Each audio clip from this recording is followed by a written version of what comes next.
السلام عليكم ورحمة الله وبركاته. إن الحمد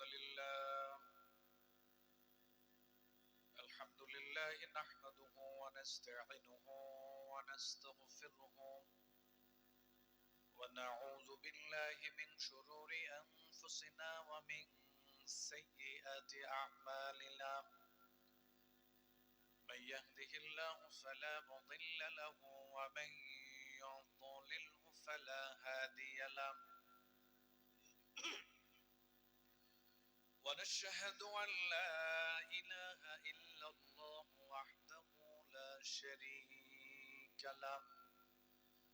ونشهد أن محمدا عبد الله ورسوله الذي أرسله بالحق بشيرا ونذيرا وداعيا إلى الله بإذنه وسراجا منيرا. فقد قال الله تعالى في كلامه المجيد وفرقانه الحميد: أعوذ بالله من الشيطان الرجيم. بسم الله الرحمن الرحيم. كتاب أنزلناه إليك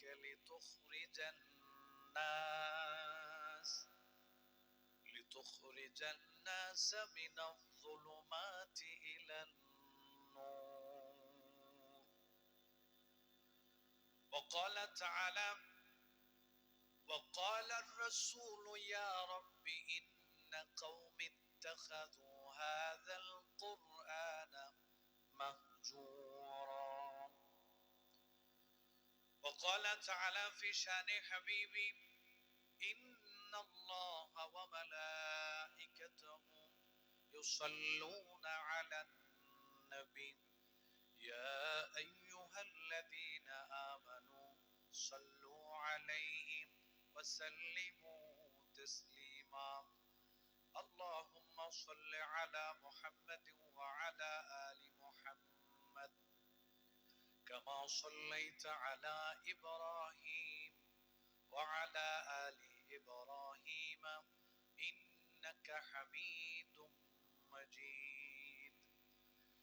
اللهم بارك على محمد وعلى آل محمد كما باركت على إبراهيم وعلى آل إبراهيم إنك حميد مجيد.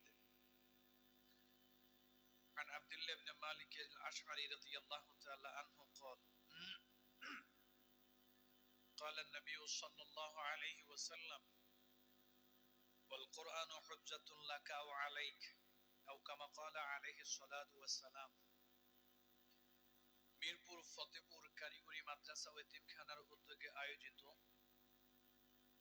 পাশাপাশি কবরবাসীর স্মরণে আজকের এই ওয়াজ ও দোয়া মাহফিলের সম্মানিত সভাপতি, সম্মানিত প্রধান অতিথি, সম্মানিত প্রধান মেহমান, সম্মানিত উলামায়ে কেরাম, সম্মানিত বিশেষ অতিথিবৃন্দ, সম্মানিত এলাকাবাসী, আল্লাহ সুবহানাহু ওয়া তাআলার শুকরিয়া আদায় করছি যে আল্লাহ সুবহানাহু ওয়া তাআলা আপনাকে, আমাকে, আমাদের সবাইকে ভালো রেখেছেন, সুস্থ রেখেছেন, বিপদ আপদ বালা মুসিবত থেকে হেফাজতে রেখে, শয়তানের ওয়াসওয়াসা থেকে হেফাজত করে আজকের এই অত্যন্ত গুরুত্বপূর্ণ একটি আয়োজনে কোরআন সুন্নাহর আলোচনায় যে মহান মনিব আমাদেরকে আসার তৌফিক দিয়েছেন, বসার তৌফিক দিয়েছেন, কোরআন হাদিসকে সামনে রেখে অত্যন্ত মূল্যবান কিছু কথা বলার এবং শ্রবণ করার মতো সুযোগ যে মহান মনিব করে দিয়েছেন, আসুন আমরা সবাই মিলে আমাদের অন্তরস্থল থেকে কালিমাতুশ শুকরিয়া আদায় করি। আমরা সবাই পড়ি আলহামদুলিল্লাহ।